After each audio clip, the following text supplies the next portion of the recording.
Hi, I'm Matt Jones with the first of my video blogs, which will be a series of sort of nonsensical posts to get us through the summer, in which we talk about sort of the issues of the day. The big news this week has been the comment that John Calipari made during the NBA draft, in which he said that it was the greatest day in UK basketball history.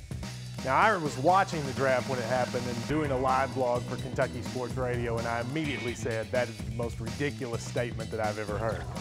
Jerry Tipton of the Lexington Herald-Leader then saw the opportunity to crawl out of his cave and do a story, and he then called a number of former players, Dan Issel, Jack Givens, Kevin Greavy, and all of them made comments that said they thought it was a silly statement. And Dan Issel was quoted as saying, "It's the dumbest thing I've ever heard." So that has led to some controversy in UK land about the statement and about does Calipari understand the history of the program, etc. When I heard the statement, I was talking to one of Calipari's friends, and he said to me, you know, what John was trying to get at was that it's the biggest for the future, that it will help recruiting. And he said, Matt, what do you think were bigger days in the past? And so I thought about it and gave a few thoughts to my mind. Number one, of course, would be the 7 national championships.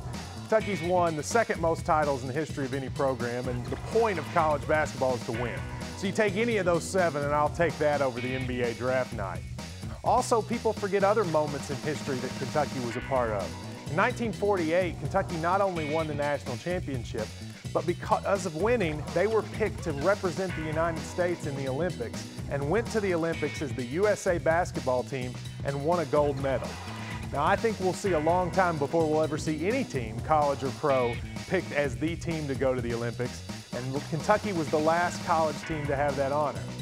Also, Kentucky played in 2 of the most historic games in the history of the sport.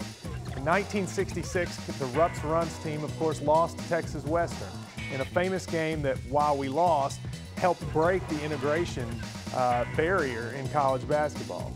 And then in 1992, when Kentucky played against Duke, it was a game widely considered to be the greatest college basketball game in history. Both of those games are games that, in the long run, did more for the program than NBA draft night. And then there's also recruitments people forget about. Take Jamal Mashburn, when he was recruited in 1990. Kentucky at that point was at the lowest stage of its history, coming off probation. Rick Pitino went and got arguably one of the top 5 players in the country and convinced him to come to a school where for the first year he would be on probation, or first 2 years be on probation, and the first year wouldn't even be on television. And then, of course, there's the hiring of the coaches. Rupp, Pitino, Smith, Calipari, all of whom, well, if Cal wins, will have won national championships, and their hirings did more for the program than any one particular night at a draft. Still, I understand what Calipari was getting at with the statement. His point was to say that going forward, he'll be able to recruit any player he wants and say, listen, if you come to Kentucky, there's not too much talent here. Our second-string center that played 11 minutes a game still found a way to get drafted in the first round. Come to Kentucky, you'll be a draft pick. And while all that talent is good, and Calipari surely will bring in the best recruiting classes in the history of the school, the thing that for him and us to remember is that the point of getting that talent is to win a championship. Getting all those players is great because it helps you win. But if you don't win, then getting those players really didn't do you a whole lot of good. I agree with Cal, it was a big night. And in 7, 8 years, we'll look back and say all these stars that came started with last Thursday night. But don't forget that when it really matters is when they cut down the nets. I think that's going to happen soon. And when that happens, we won't remember the 2010 draft.